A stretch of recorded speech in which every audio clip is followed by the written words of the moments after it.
The Fugitive Mech was wiring the last circuit, but no one knew the ship would launch itself at midnight. Sung worked in the dark. His hands moved slowly over the wires, connecting each one with care.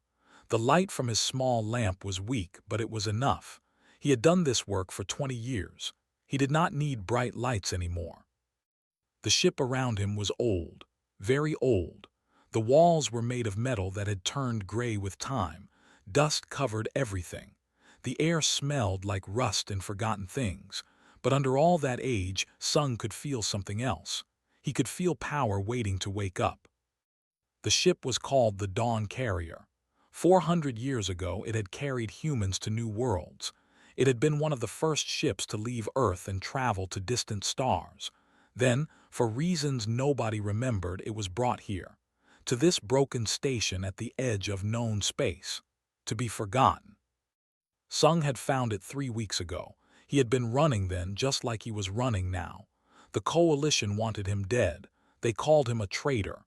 They said he had betrayed humanity, but Sung knew the truth. He had refused to do something terrible, and for that, they would never forgive him. He connected another wire. The ship hummed softly in response.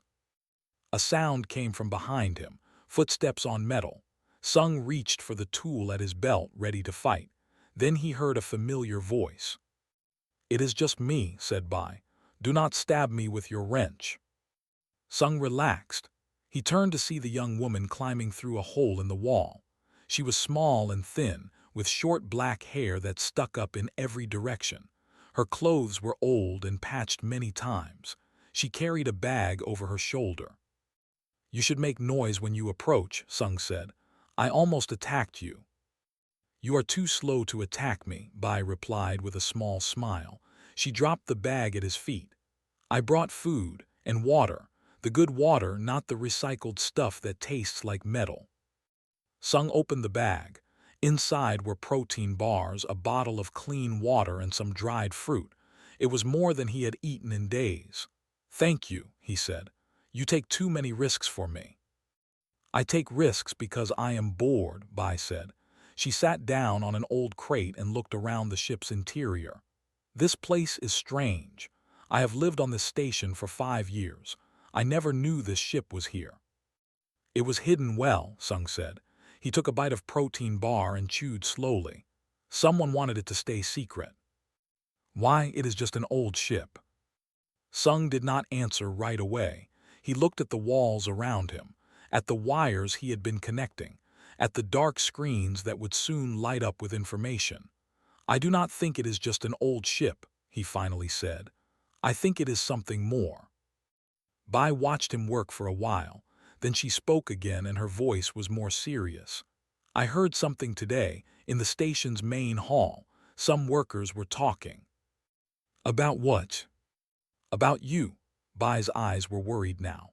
"The station administrator had a meeting yesterday with Coalition officers. They know you are here, Sung. They are coming." Sung's hand stopped moving. His heart beat faster, but he kept his face calm. "When?" "Tonight, midnight. They did not want to cause panic among the station workers, so they are coming quietly, a small team of hunters." Sung looked at the circuit in front of him. He was so close. Just a few more connections, just a little more time. "I need 4 more hours," he said. "You do not have 4 hours. Then I will work faster." Bai stood up and walked closer to him. "Why does this matter so much? It is a ship, an old, broken ship. You could find another way to escape. I know people who smuggle things. They could hide you." Sung put down his tools. He turned to face her fully. In the weak light, his face looked tired. There were dark circles under his eyes, gray hair at his temples that had not been there a year ago. "Do you know why the Coalition wants me dead?" he asked. "They say you are a traitor." "Yes, but do you know what I actually did?" Bai shook her head. Sung took a deep breath. "I was an engineer, a good one. I built systems for ships, navigation, life support, communication. Then 1 year ago they gave me a new assignment. They wanted me to install something in humanitarian aid ships. The ships that bring food and medicine to colonies that are suffering. What did they want you to install? Kill switches. Sung's voice was flat. Hidden programs that would let the coalition destroy those ships whenever they wanted. If a colony caused trouble, if people protested, if anyone fought back against coalition control, they could destroy the aid ships, cut off supplies, starve entire planets into obedience. Bai said nothing. Her face had gone pale. I refused, Sung continued. I destroyed my work. I ran. And now they hunt me because I know what they planned. I know what they are capable of. For a long moment, neither of them spoke. Then Bai asked, and this ship, how does this ship help you? Sung turned back to his work. This ship has an AI, an artificial mind. She has been sleeping for 400 years, but she is waking up. I have felt her trying to communicate. When I finish this circuit, she will be fully awake. And I think she knows things, important things, things that could help me survive. He picked up his tools again. His hands were steady now. I did not start this fight, but I will not let them win it, not without trying. The lights in the ship flickered, just for a moment, a pattern that seemed almost deliberate. Bai saw it too. Did you do that?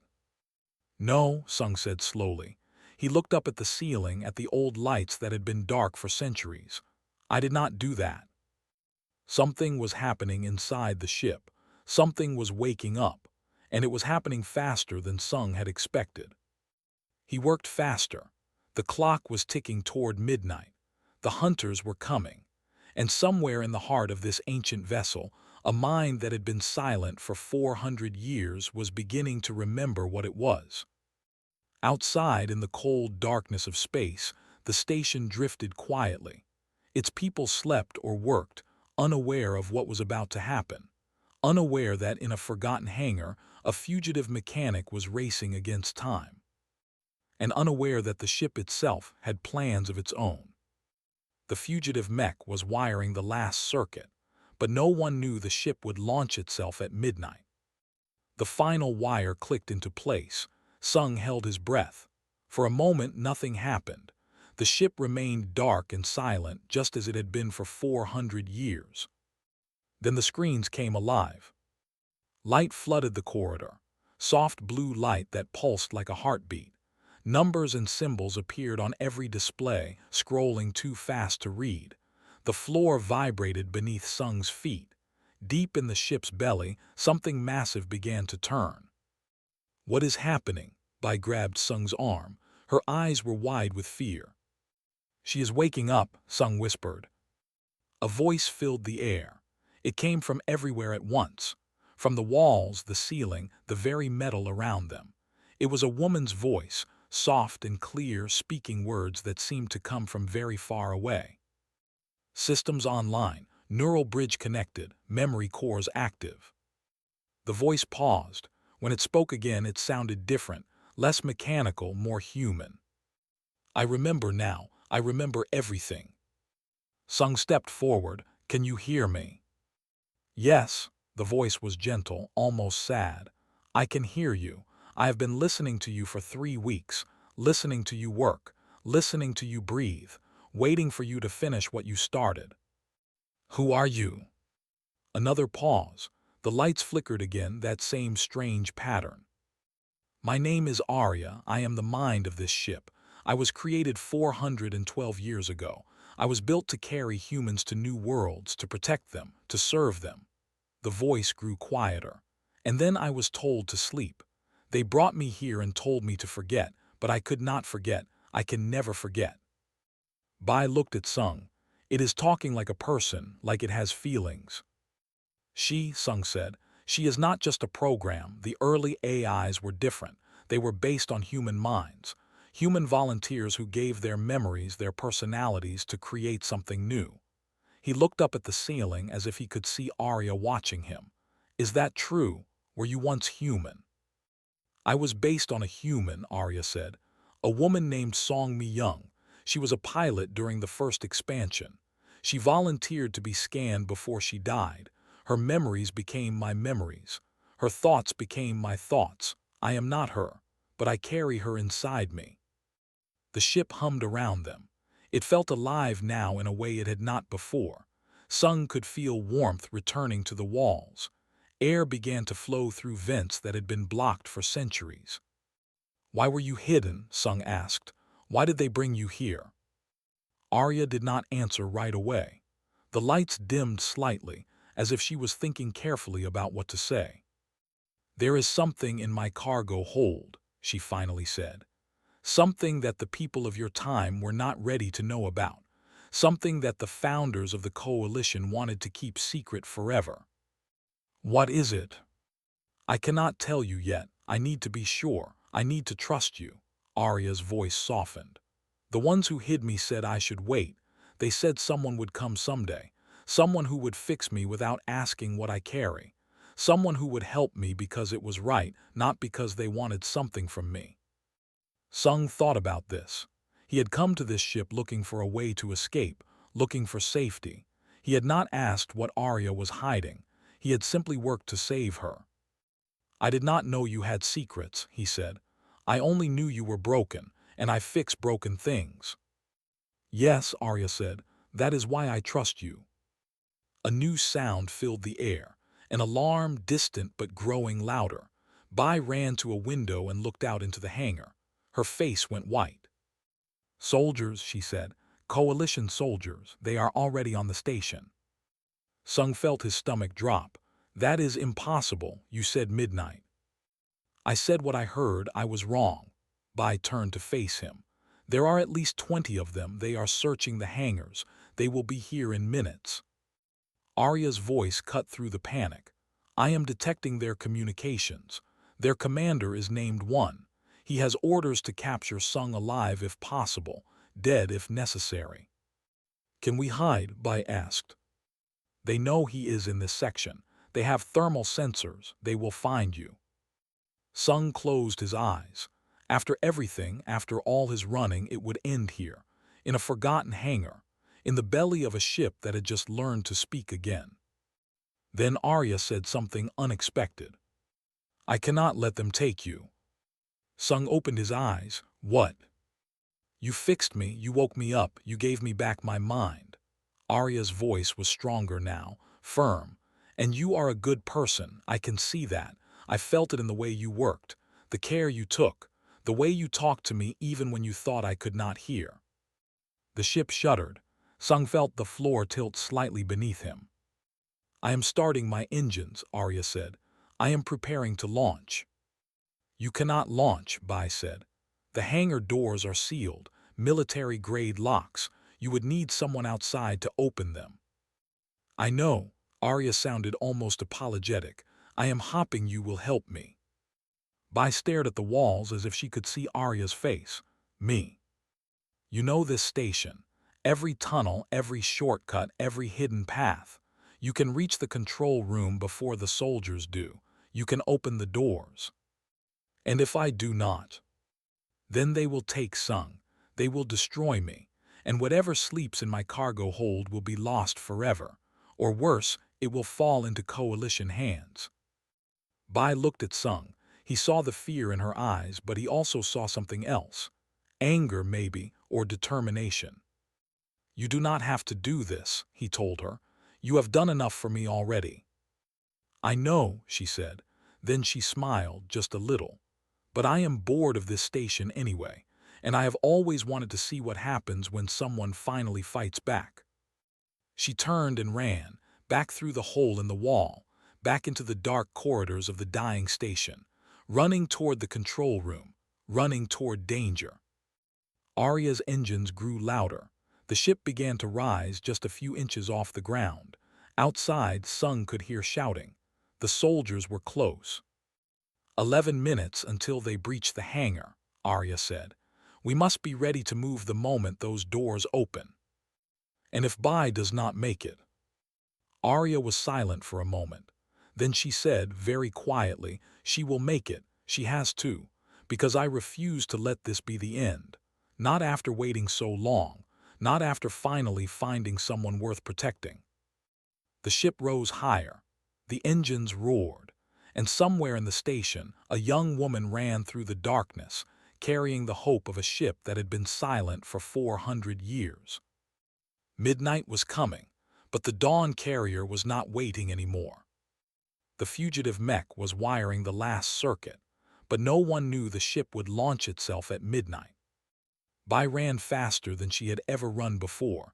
Her lungs burned, her legs ached, but she did not slow down. The station's corridors were a maze. Years ago, this place had been full of miners and workers. Now it was mostly empty, just a few hundred people living among the ruins of what had once been a great mining operation. Bai knew every corner, every broken elevator, every secret passage. She had spent 5 years learning this station's secrets. Tonight, that knowledge would save lives.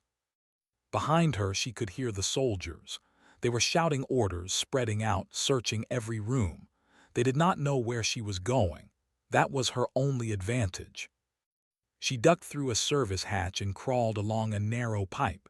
The metal was cold against her hands. Somewhere above her, boots stomped on the floor. The soldiers were close, too close. Bai held her breath and kept moving. In the hangar, Sung watched the sealed doors. They were massive, 20 meters tall and made of solid steel, designed to keep the cold of space out and the air of the station in. Even with her engines at full power, Arya could not break through them. "Someone is trying to contact me," Arya said. Her voice came from a speaker near Sung's head. "Coalition frequency. It is Commander 1. Can I hear it?" "Yes." A new voice filled the air. Male, calm, professional. "This is Commander 1 of the Galactic Coalition. I am speaking to whoever is aboard the vessel in Hangar 7. You are surrounded. There is no escape. Power down your engines and surrender peacefully. I give you my word that you will be treated fairly." Sung almost laughed. Treated fairly. He had heard those words before. He had seen what coalition fairness looked like. "May I respond?" Arya asked. "Yes."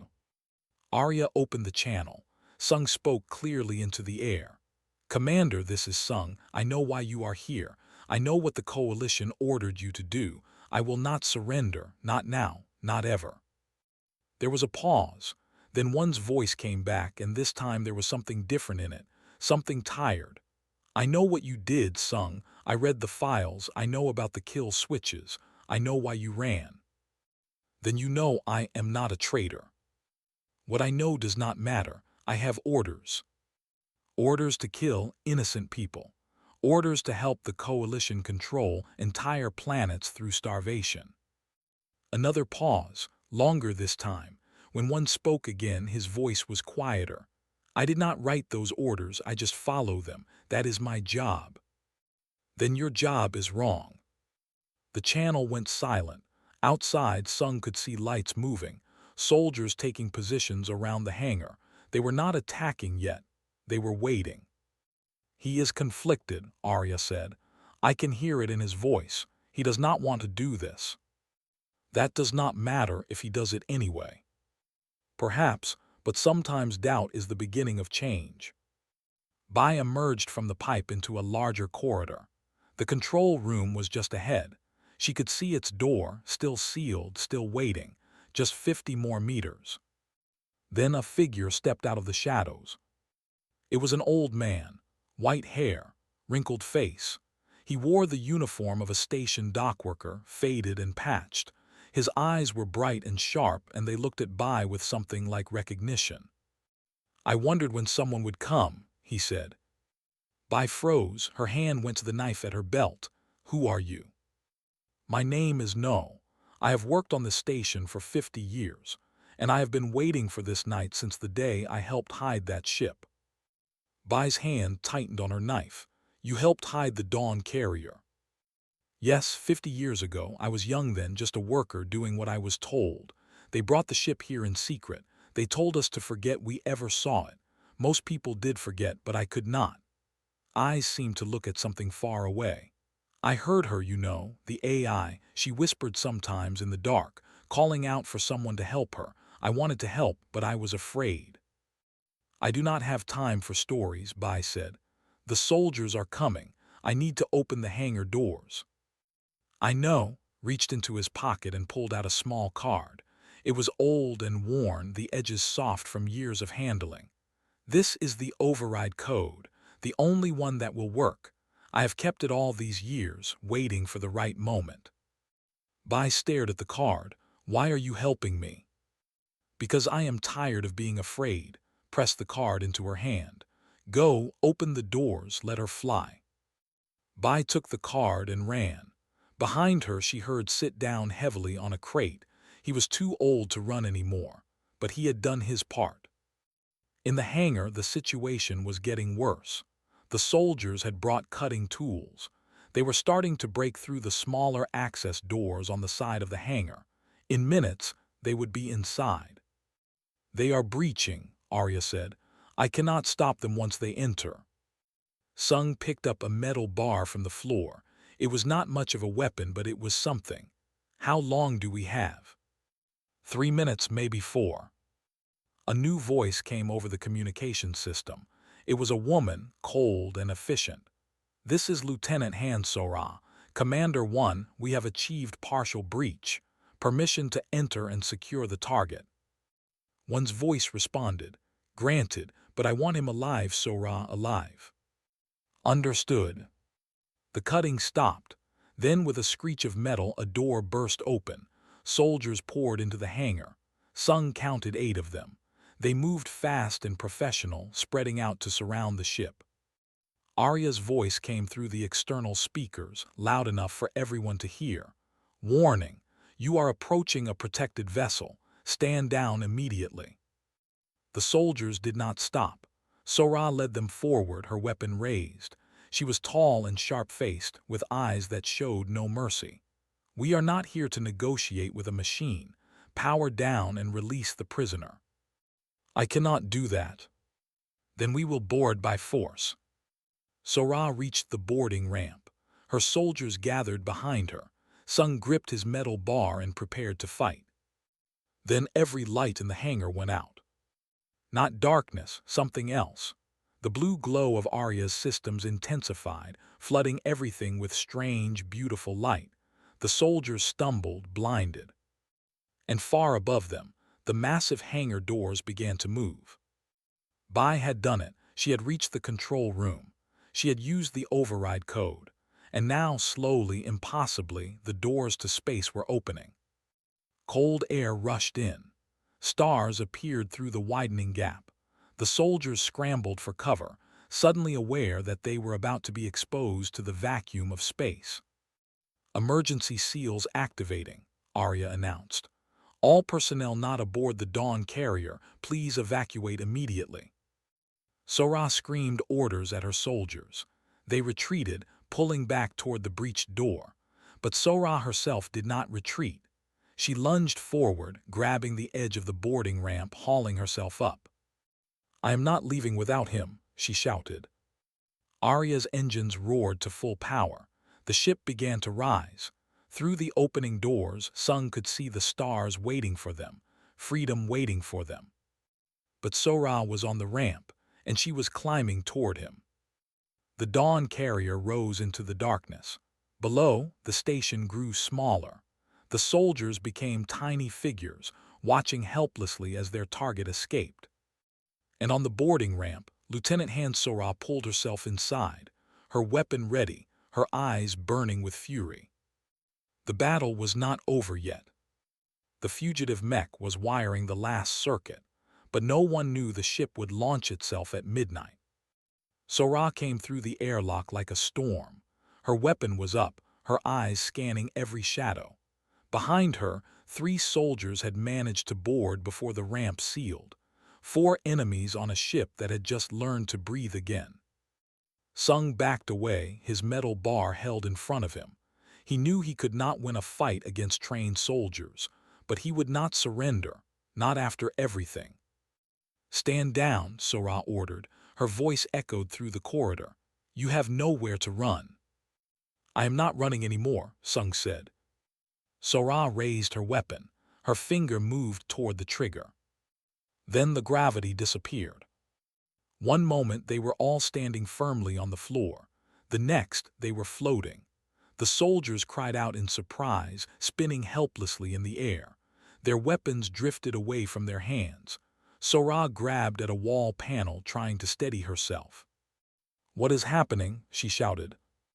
Arya's voice filled the corridor, calm, almost gentle. "I am sorry, but I cannot allow you to harm him. You are just a machine. You cannot do this." "I am not just a machine." The lights flickered in that strange pattern again. "I am the mind of this ship. Every wire is my nerve. Every circuit is my thought. And I choose what happens inside my body." A door slammed shut, separating one of the soldiers from the others. Then another door closed, and another. In seconds, the four intruders were isolated, each trapped in a different section of the ship. Gravity returned. The soldiers fell hard to the floor. Sora landed on her feet, trained reflexes keeping her upright. But her weapon was gone, floating somewhere out of reach. "This is impossible," she breathed. "Many things seem impossible until they happen," Arya said. Sung moved through the ship, guided by Arya's voice. She led him deeper, past storage rooms and sleeping quarters, past machines that had been silent for centuries, until finally he reached the cargo hold. The door was enormous, older than the rest of the ship, it seemed. The metal was different, darker, covered in symbols that Sung did not recognize. "What is behind this door?" he asked. "The reason I was hidden. The reason the Coalition fears what I carry." Arya paused. "The reason I needed to trust you before showing you." The door began to open. Cold mist poured out. The air inside was different, thicker, carrying a smell that Sung could not identify. He stepped through the doorway and stopped. The cargo hold was vast, large enough to hold a small building, and in the center, surrounded by machines and lights and tubes filled with strange liquid, was a pod, a stasis pod, the kind used to keep someone alive across centuries of travel. But this pod was not human design. The curves were wrong, the materials were unknown, and inside, barely visible through the frosted glass, was a shape that was definitely not human. "During the first expansion," Arya said quietly, "humanity discovered something. On a dead world orbiting a dying star, they found the remains of a civilization, a species that had built cities and ships and wonders beyond imagination. They had been dead for 1,000,000 years, all of them." Sung moved closer to the pod. The shape inside was tall and thin. It had 4 arms. Its head was elongated, smooth, with closed eyes that seemed too large. "All except one," Arya continued. "They found this survivor in a bunker beneath the surface, still alive, still sleeping, waiting." "Waiting for what?" "We do not know. The founders of the Coalition wanted to study it, to learn from it, but they were afraid. Afraid of what humanity would do if they knew we were not alone, afraid of what this creature might do if it woke up." Arya's voice grew softer. "So they put it on my ship. They told me to hide. They told me to wait. They told me to keep it safe until humanity was ready." 400 years, Sung whispered. "You have been keeping this secret for 400 years. "Yes, and every day I have wondered if I was doing the right thing. If hiding the truth is ever really protection.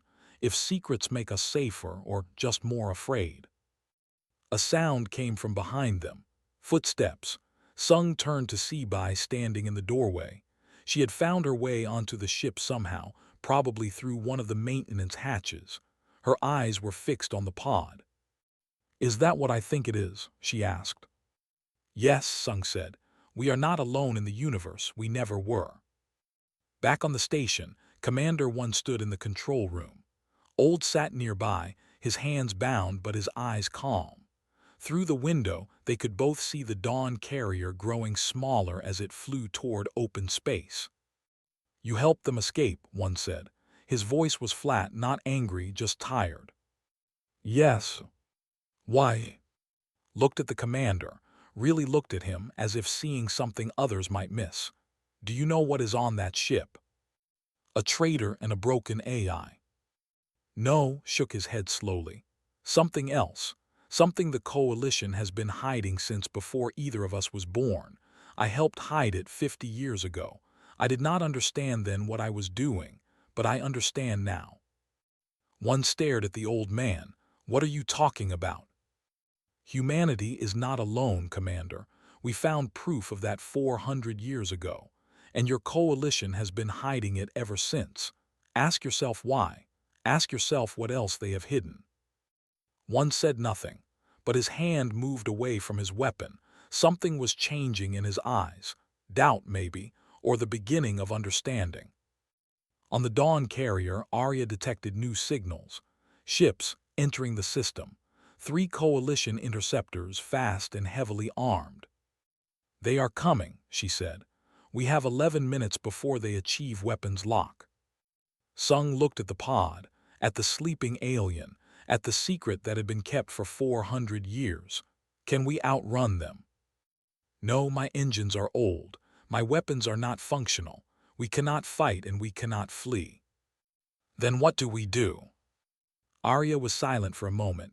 When she spoke again, her voice was strange, almost hopeful. We tell the truth. Sung frowned. What do you mean? I have a communication array. It was designed to reach across star systems. Whatever message I send will be heard by billions of people on hundreds of worlds. Arya paused. The Coalition has kept secrets for too long, about the kill switches, about this creature, about everything. Perhaps it is time for those secrets to end. Sung understood. It was a risk, maybe the greatest risk of all, but it was also the only chance they had. Do it, he said. Arya began to broadcast.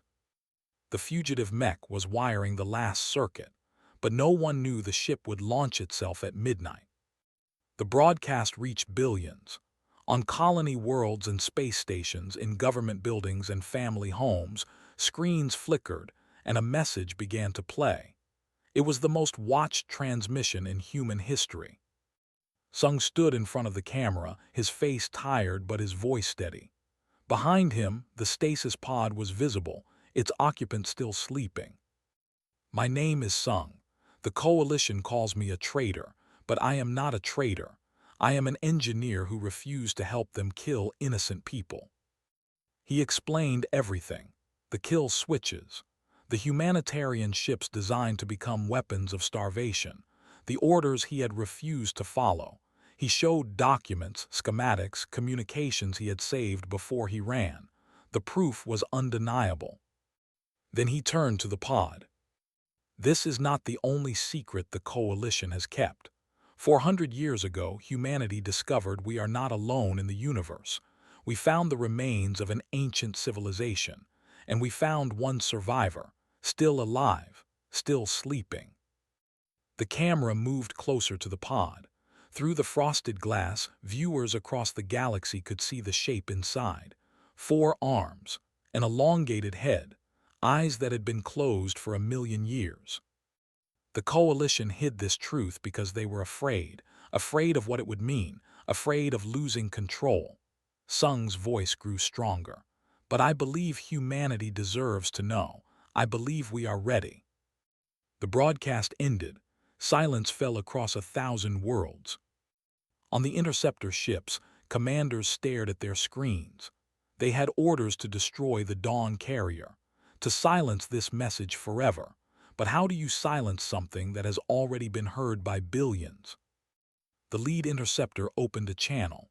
Dawn carrier, this is Coalition vessel Hammer of Justice. You are ordered to power down and prepare for boarding. Arya responded. We cannot do that. We are transmitting information that humanity has a right to know. Your transmission is illegal. Your cargo is classified. Power down or we will open fire. If you destroy us, you will prove everything we said about the Coalition. The whole galaxy is watching. They will see what you do. Silence. The interceptors held position, waiting for orders.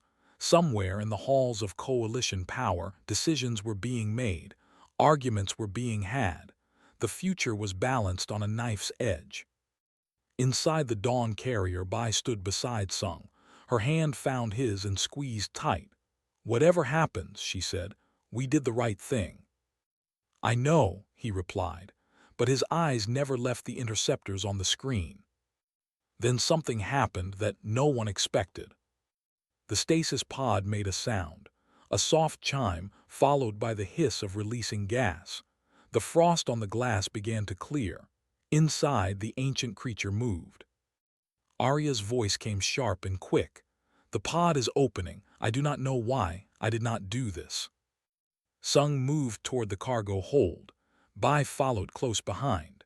They reached the chamber just as the pod lid began to rise. The creature inside opened its eyes. They were large and dark like pools of deep water.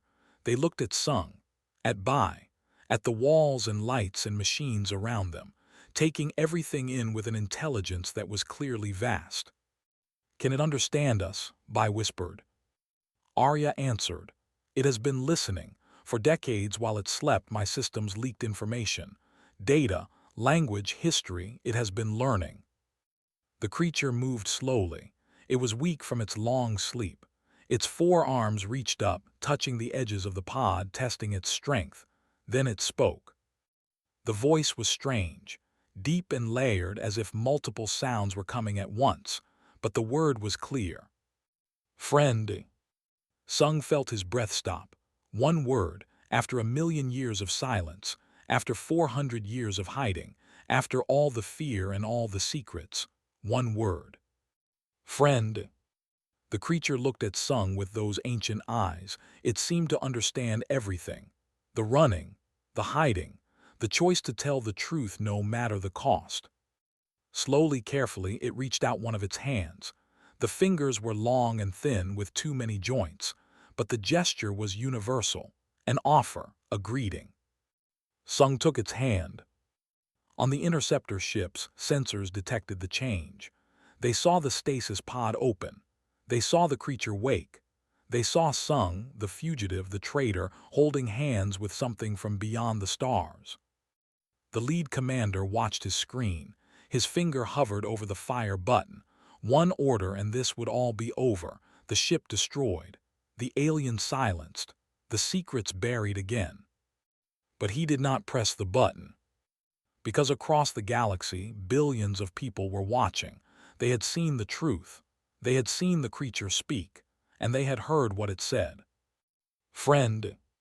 The interceptors powered down their weapons. The moment passed, and humanity stepped forward into a new age.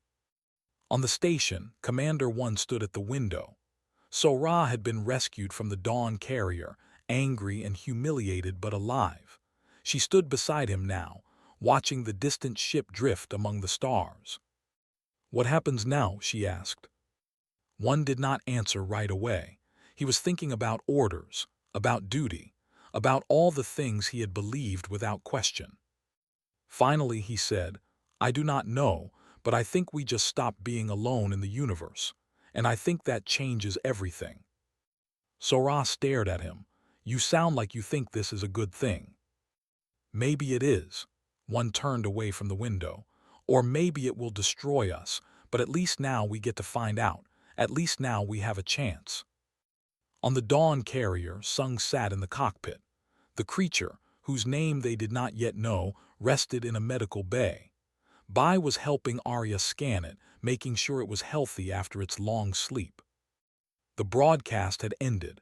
The interceptors had retreated. For the first time in over a year, Sung was not running. "What will you do now?" Arya asked. Her voice was gentle, curious.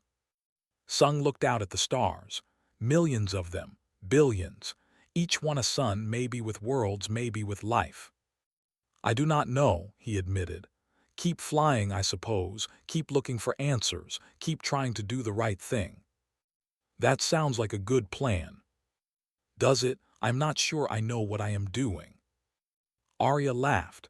It was a soft sound, warm and human despite coming from a machine. "None of us do. That is what makes it an adventure." The Dawn carrier turned toward open space, not running anymore, just flying, toward whatever came next. Behind them, the station grew smaller. The coalition ships watched but did not follow, and across the galaxy, people talked and argued and wondered about what they had seen. Humanity was not alone. They had never been alone, and now, finally, they knew it. Sung leaned back in his chair and closed his eyes. For the first time in months, he smiled. The night had come and gone. The fugitive had finished his work. The ship had launched itself at midnight, just as Arya had planned. And the universe would never be the same.